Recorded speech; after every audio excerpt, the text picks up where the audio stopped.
So what type of advice do you have for that? It's funny because one of my best friends, I've known him since I was 15. I've known him 36 years. I've known him longer than his wife has known him, and we're all great friends. And the one thing, they laugh at me and they say, they commingle money. I don't believe in commingling money. And I will stand on that until the end. But, they have their system. And I said, well, you know what? Maybe that works because y'all married and I'm not. So maybe I'm missing something. However, when instances like this happen, now you have to sit back and go, should I have commingled funds? I have always believed there's three sets of money in the house. There's his, hers, and ours.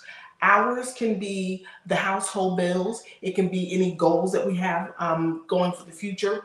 It could cover unexpected events. It could cover this. It could cover that. And you have your set of money and he has his set of money. So that way, in the event something is happening, you can always make a move, or if you need to readjust in a certain way. But if all the money is looped together, guess what? The other person can make it look like they actually have more than what they have or less than what they have, leaving you holding the bag for this situation here.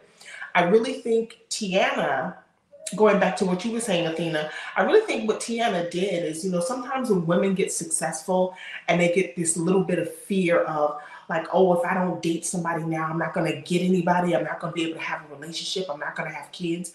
I think a little part of a woman settles a bit just so that they can get into a relationship and they don't realize that they're actually getting into a mess, because it's all about what he can gain, what he can garner. He did have a great basketball career, but were we really, following around behind Iman? I wasn't. He played on one of the biggest teams in New York. Together, I thought they did great for each other. I think they created a great balance for branding in both of them, looking at, the Ebony cover magazine and, the things that they did together. I thought it was a great branding tool that really could have catapulted what a true power couple looked like. However, why he got into the relationship and why she got into the relationship isn't how what the goal was for the relationship. So I really think women need to start doing a little bit of an internal audit as to, okay, I've got my career, I want the relationship. You don't have to rush into a relationship with the first man that you meet. You don't have to make a commitment with the first man that says, you look pretty. You don't. Take your time and vet, then date, then court, and then let everything go from there.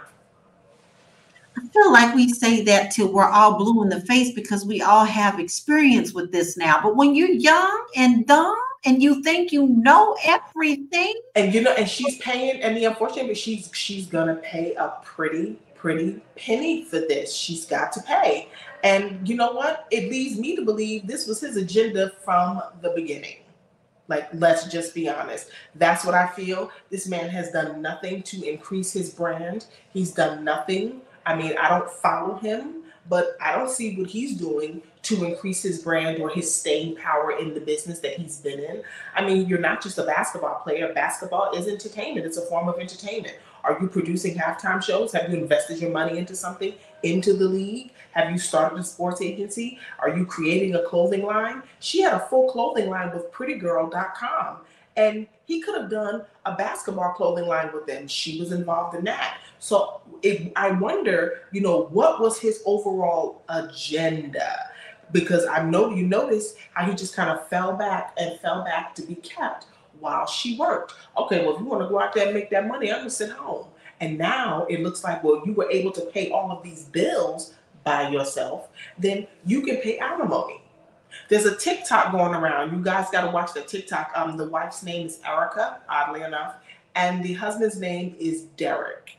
And she has been paying all of the bills in the house for the last 5 years, and now she may be stuck with paying him alimony.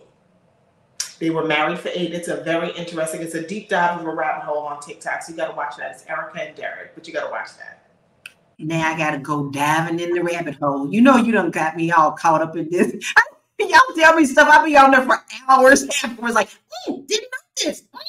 But before we move on, I hope that you're going to do that with us too. You are watching Fly Nubian Money. We are here Monday through Friday, 1 p.m. You don't want to miss any of this tea. First, we can get you some help with your financial life by going to our website, which is flynubianmoney.com. We have great resources, great classes, great also things that you can go to get your life together. You may not be the $47 million basketball player, but your pennies can add up too. So we want you to make sure to go over to that website and get that taken care of.